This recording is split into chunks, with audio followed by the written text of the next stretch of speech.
Boa noite aos nossos amados irmãos participantes deste culto, presentes pela internet, pelo rádio e também pela gravação, não é? Estamos ainda sob efeito de mais um encontro que Deus nos permitiu participar e sermos abençoados. Eu gostaria de comentar, antes de ler a Escritura, alguns parágrafos da mensagem Adoção Espiritual. Antes disto, agradecer ao pastor Joaquim Gonçalves a confiança e a consideração.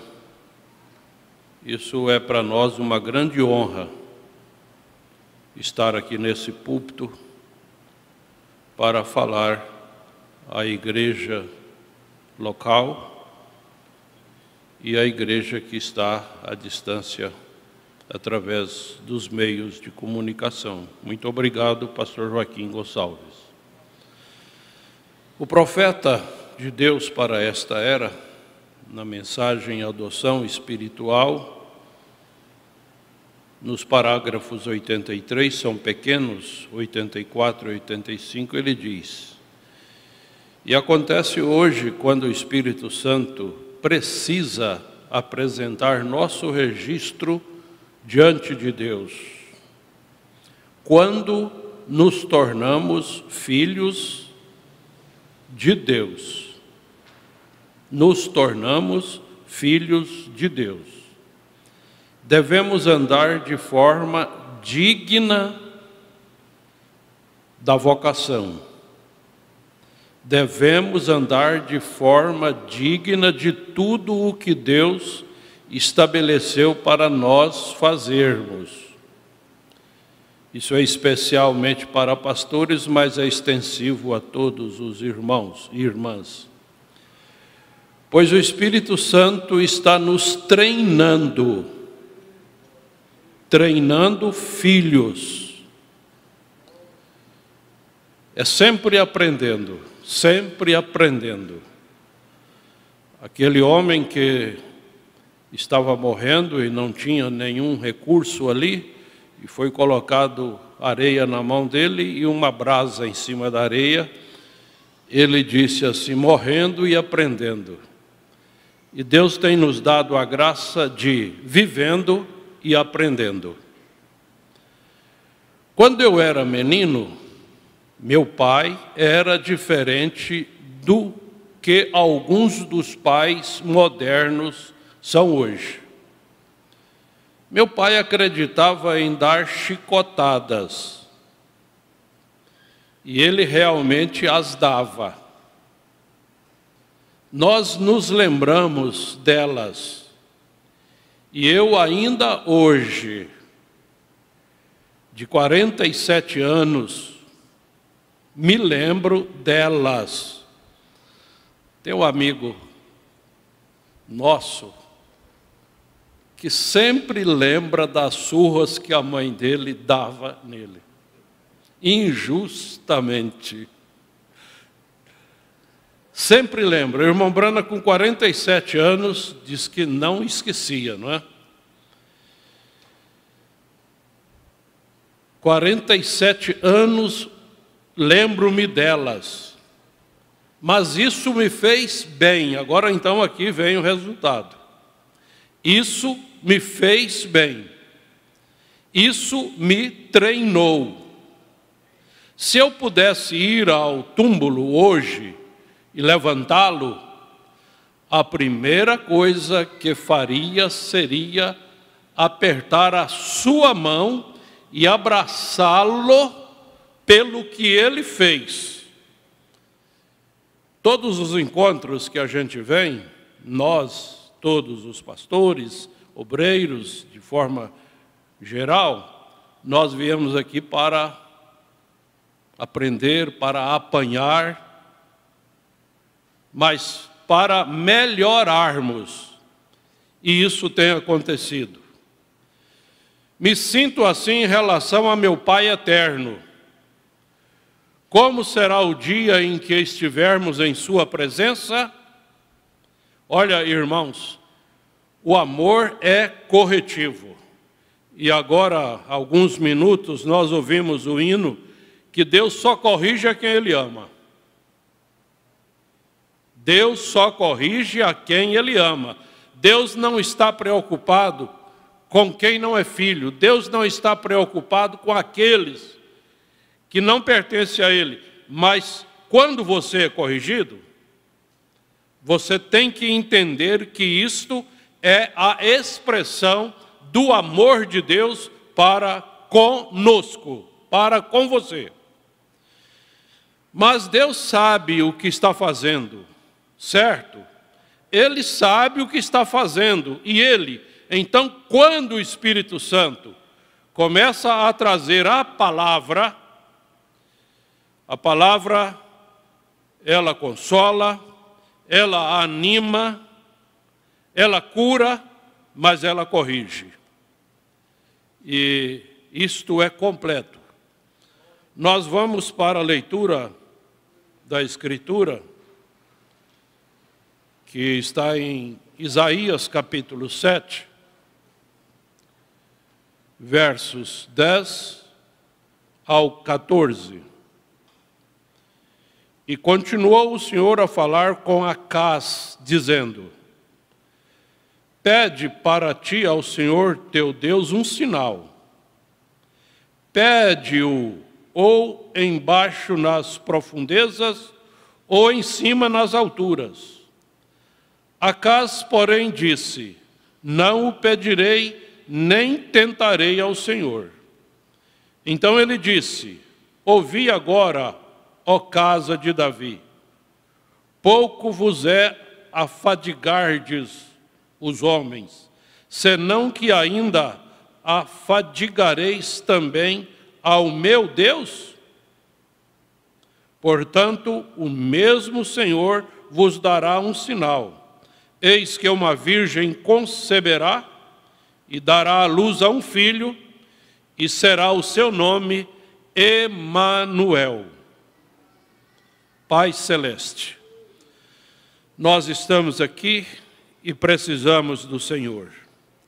Perdoa nossos pecados. Aumenta, Senhor, o nosso ânimo, a nossa coragem. Dá-nos a destreza do Espírito Santo nesta hora. Oramos por cada pessoa que estará ouvindo a mensagem, que elas possam serem alcançadas pela bondade e a misericórdia do Senhor. Em nome de teu Filho Jesus, nós oramos. Amém. Vamos ouvir o conjunto da fé, cantando Coro Celeste. Podeis assentar. Obrigado. Desculpa.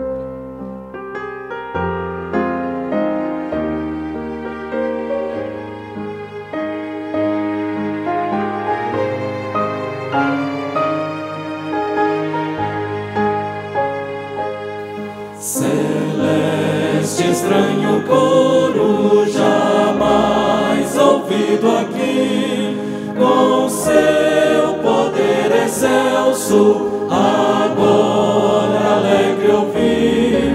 É o canto dos arcanjos, louvando o Salvador, de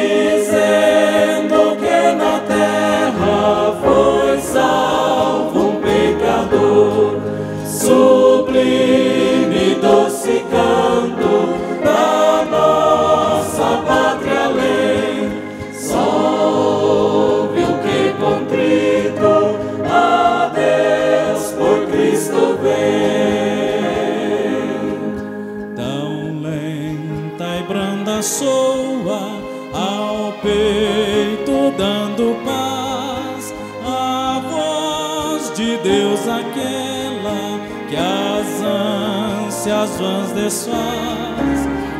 Escuta, irmão, escuta o doce canto seu, que vibra pelo espaço e ecoa lá nos céus. Sublime doce canto da nossa pátria além, só ouve o que contrito a Deus por Cristo vem.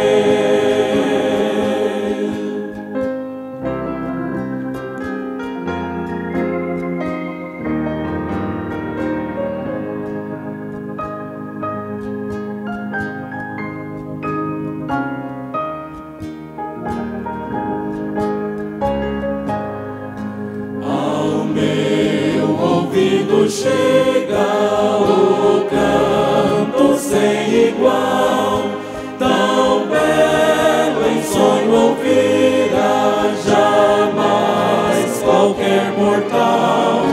Meu canto extasiado espera sem cessar unir-se à voz dos anjos ali no eterno lar. Sublime doce canto da nossa pátria além, só ouve o que contrito a Deus por Cristo vem.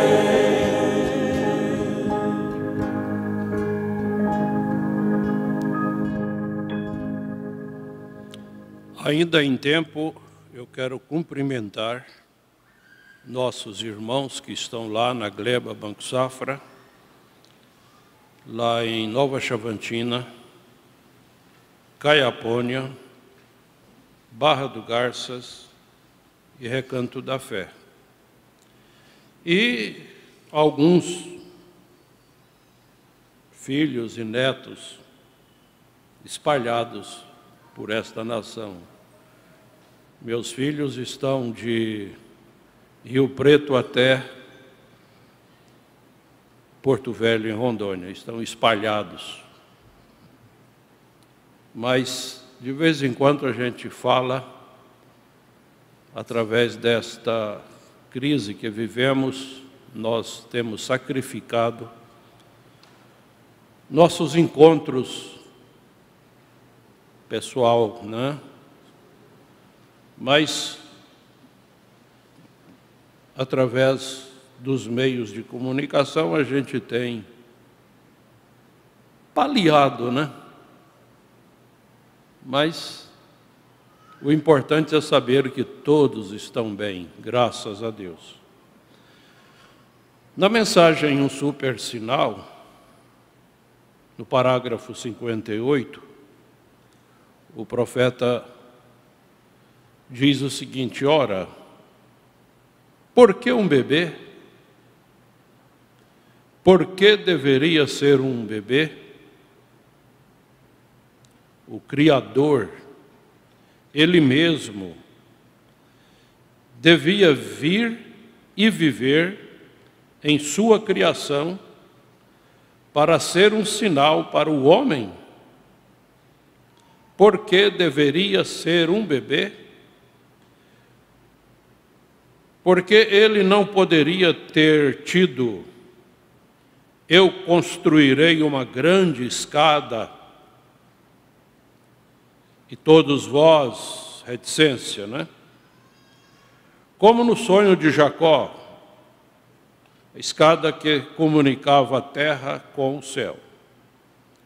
Ou, eu lançarei dos céus, dos corredores dos céus, uma corda, e te darei força que, quando você segurar nela, eu te levantarei.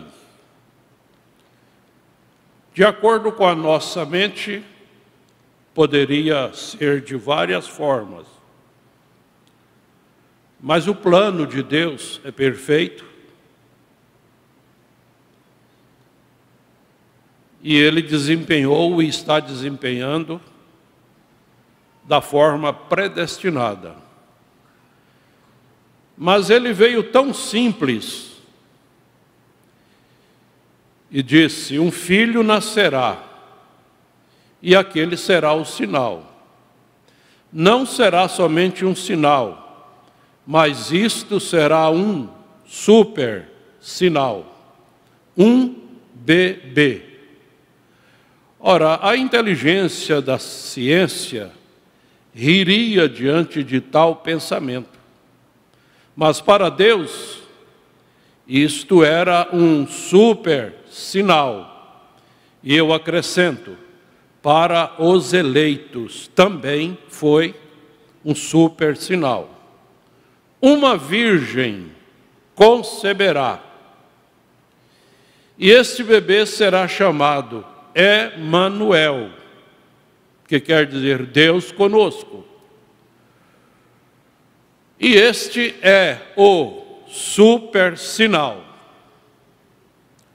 O parágrafo 68, ele continua falando: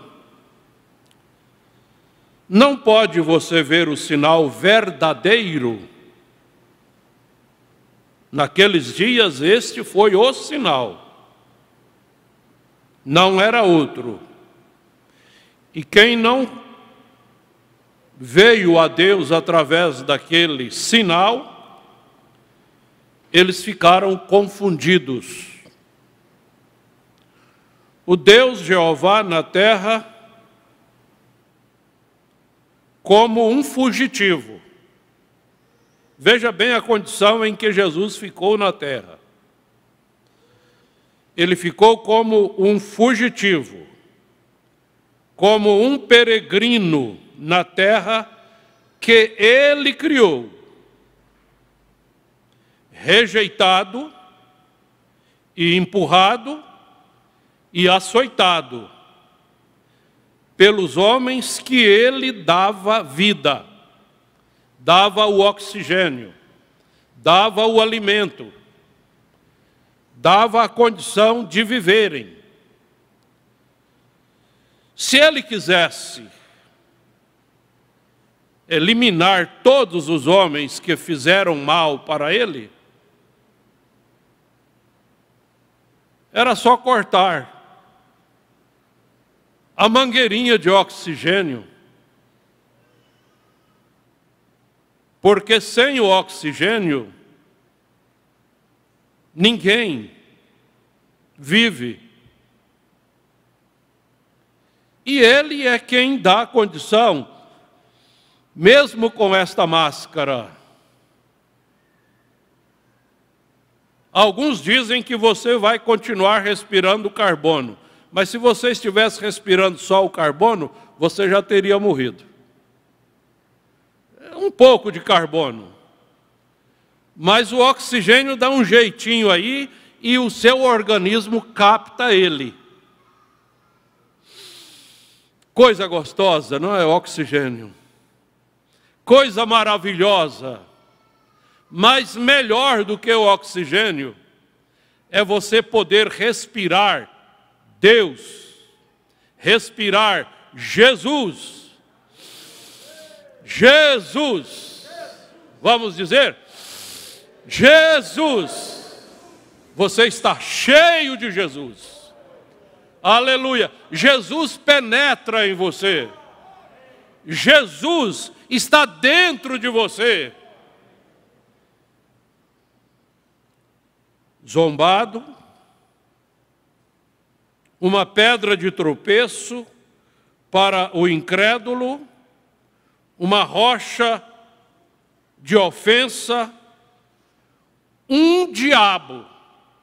Esta foi a concepção de alguns homens a respeito dele. Isso foi para quem?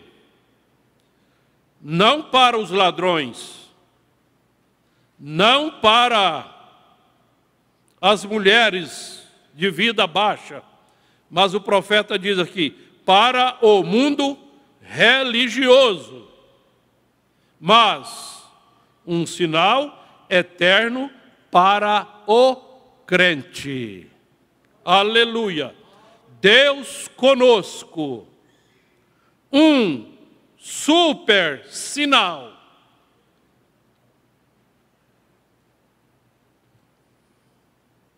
Vê você isto? Deus manifestado. Deus apresentando a si mesmo ao mundo como um fugitivo. Poderia ter vindo em alguma outra maneira, mas ele escolheu vir desta maneira.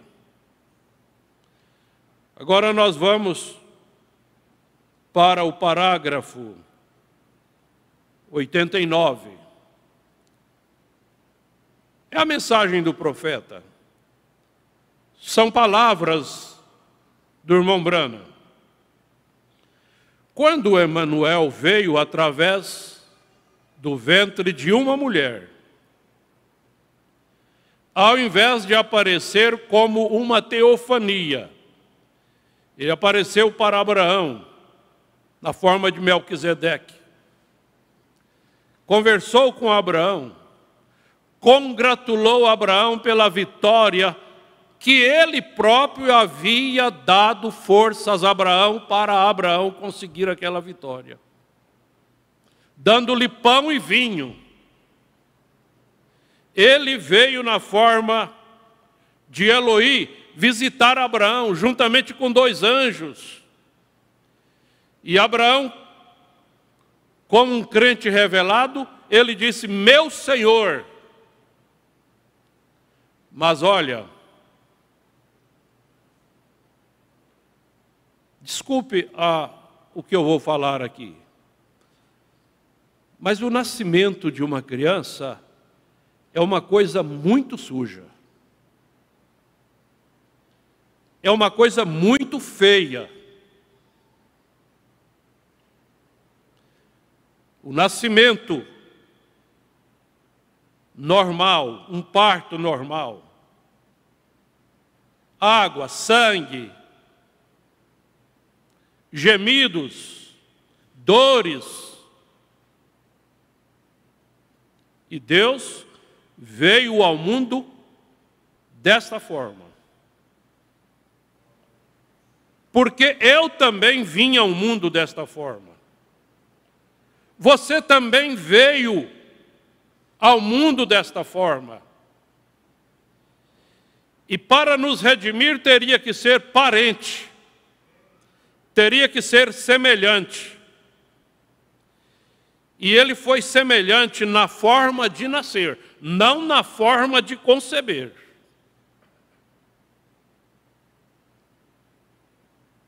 Deus criou um óvulo, fecundou aquele óvulo. Se houvesse recursos para DNA naqueles dias, a ciência ia ficar maluca. Eles iam fazer o exame de DNA e não ia encontrar parentesco de Jesus com Maria, muito menos com José. Fisicamente, humanamente falando, porque ele era totalmente Deus, tão poderoso que deu conta de ficar tão pequeno e entrar num óvulo que ele mesmo criara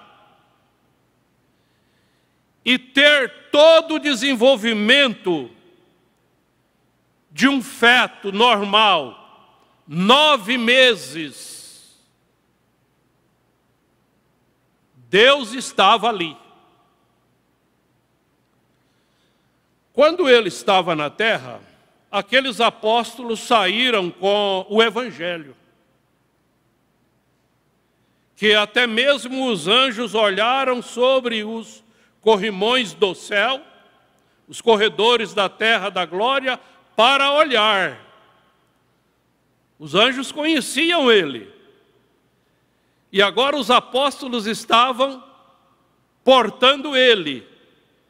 E os anjos ficaram boquiabertos, vendo os apóstolos fazer o que ele faz.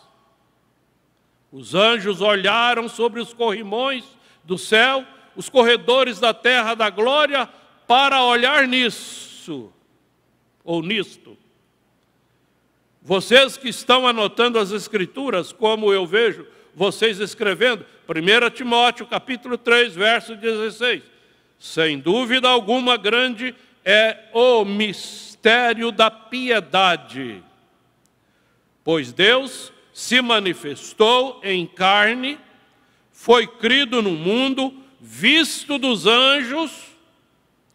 Os anjos se levantaram para olhar para Deus, quando eles uma vez o balançavam seus cetros diante dele, clamando, Santo, Santo, quando ele estava sentado lá em cima, como uma coluna de fogo, e as glórias do céu. Mas agora ele estava na terra, em homens, e os anjos estavam lá, sabendo que ele estava na terra, em homens.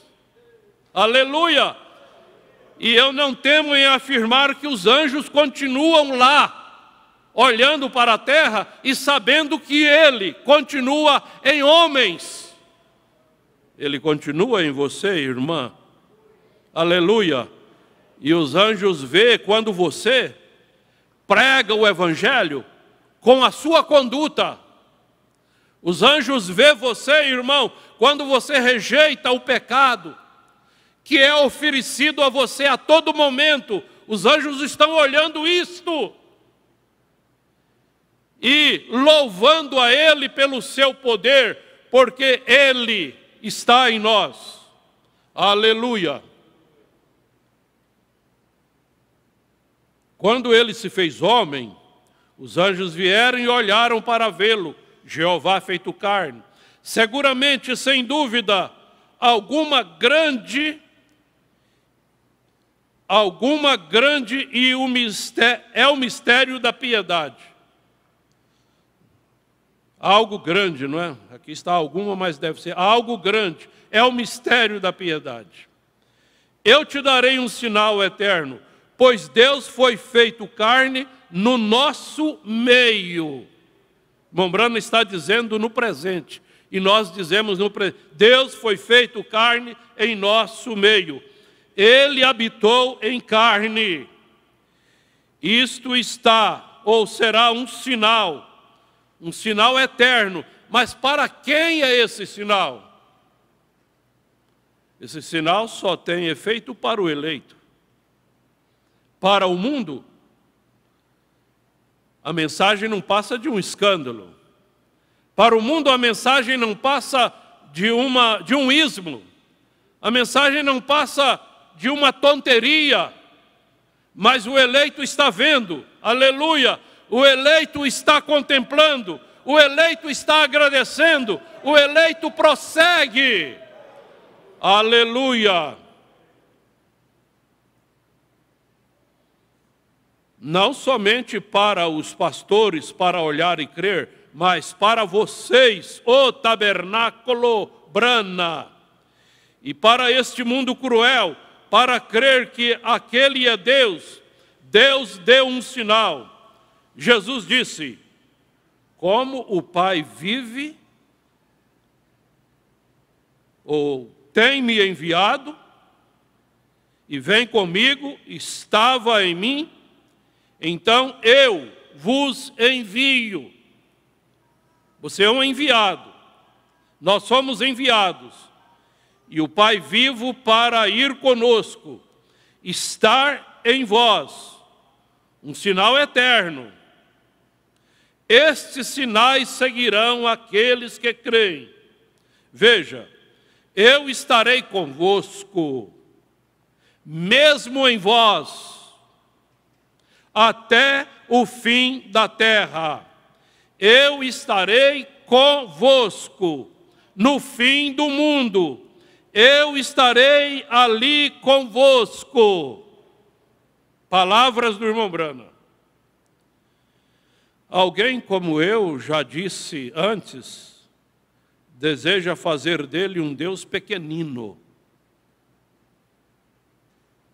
Ele era um homem. Deus estava usando um homem. Deus estava usando uma carne que Ele mesmo criou, para criar através dele e para trazer através dele muitos filhos. Diz a Escritura, através daquele filho obediente. Através de um filho.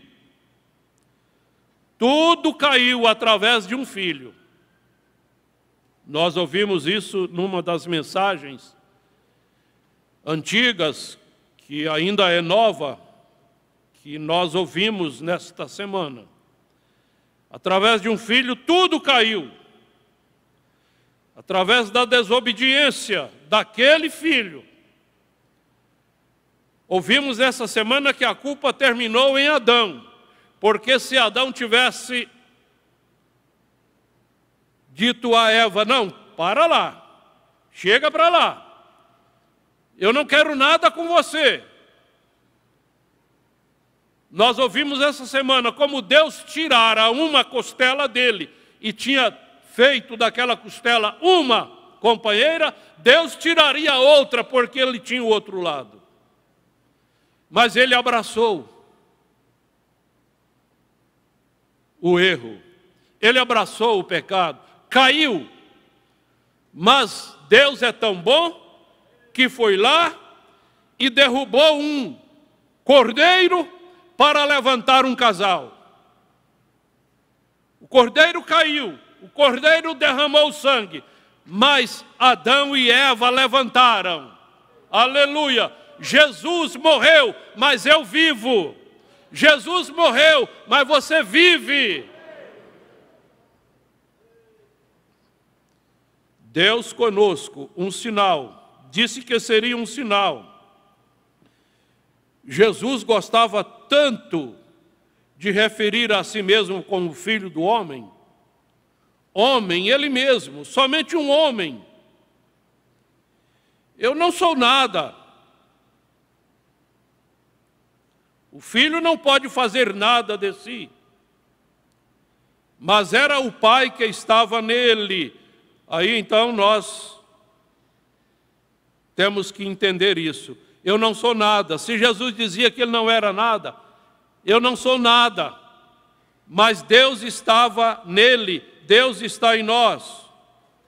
Agora veja só, o bebê, Deus Jeová, aquele neném chorava, como qualquer outro neném chorava. Aquele era Jeová. Pode você ver isto? Deus vivendo em um bebê. Deus vivendo em um adolescente. Que tipo de adolescente era ele?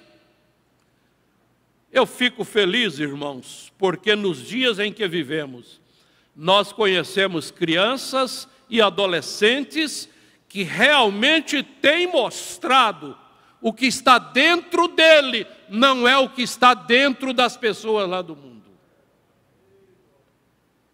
Crianças e adolescentes.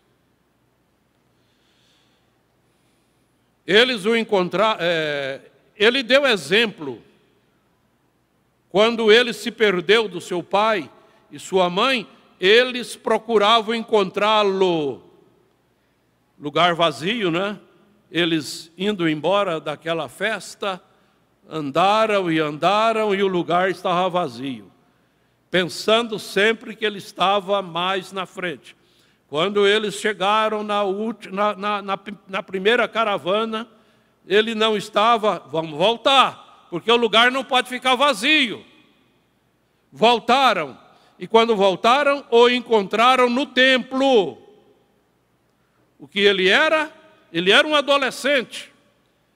Mas ele estava conversando com homens que entendiam das Escrituras, da lei, e deixava aqueles homens preocupados. Como que esse menino sabe essas coisas? Como que esse menino fala essas coisas? Mas ali estava Deus. Vamos pensar agora como um homem, com toda a pompa que o mundo lhe oferecia, tudo colocado em suas mãos, para se tornar o maior de todos os homens, o mais rico de todos os homens. Jesus poderia, o diabo ofereceu para ele todo o reino, mas ele não precisava, ele poderia tomar posse sem ser através da adoração ao diabo. Sabe por quê que ele podia? O profeta diz assim: quem podia dizer às pessoas onde havia um peixe que tinha na sua boca moedas? Vai lá, Pedro, e pesca. Ele não falou para Pedro ficar lá pescando a noite inteira. Pega um, olha na boca, pega outro, olha na boca. Não, ele pegou só um. E naquele um, ele tinha tudo o que eles precisavam. Irmãos, por isso, nós ouvimos, nunca vi um justo necessitado, e nem a sua descendência mendigar o pão. Deus tem provido tudo o que você necessita. Se nós não concordarmos com isso, não tem havido sinceridade em nós. Tudo que nós necessitamos vem. Agora, não foi só isso aí não. Ele estava numa festa, e o dono da festa passou um vexame muito grande, porque o vinho acabou. Agora, Maria sabia que ele podia solucionar aquele problema, porque ela foi lá falar para ele. Se ela não fosse revelada, se ela não sabia que ele podia solucionar o problema, ela teria despistado por ali. Mas ela foi lá e falou: ó, o vinho acabou. Quer dizer, você, Jesus, você, meu filho, você sabe colocar essa coisa em ordem. Então, a coisa aconteceu ali. Coloca água. Agora tira. Irmãos, ele poderia ser o homem mais rico. Ele tinha uma multidão com ele, e aquela multidão ficou tão emocionada que esqueceu de comida. E os discípulos falaram: ó, tem que despedir, porque senão o povo vai desmaiar de fome. Tinha um menino ali, o profeta usa uma expressão engraçada. Se ele quisesse transformar tudo, ele podia apanhar 5 biscoitos e alimentar 5.000. Então ele poderia ser o homem mais poderoso da terra. Agora, as pessoas estão lutando para alcançar poder. Ele nunca lutou para alcançar poder. Afinal, ele é dono de tudo. Ele é herdeiro de tudo. E nós somos co-herdeiros com ele. Nós somos co-herdeiros com ele. Nós queremos terminar no parágrafo 102, no final. Haverá um sinal eterno. Deus conosco. Deus em nós. Deus através de nós. Homem e Deus se tornaram um. Jesus morreu sendo que Ele deu aquela vida preciosa com sua decisão. Mas a mensagem do último domingo, ele se referindo ao irmão Brana, pois Ele deu isto por uma decisão para que Ele pudesse trazer muitos filhos para Deus. Emanuel, o povo da luz do entardecer, isto os atrairia. Quando Deus deu o sinal, esse sinal, ou esse será um sinal, Deus estará habitando em carne. Deus estará habitando em carne. Faça assim, ó. Deus habitando em carne. Aleluia. Eu sou o tabernáculo. Eu sou a morada do meu Deus. Eu e Deus somos um. Deus vos abençoe.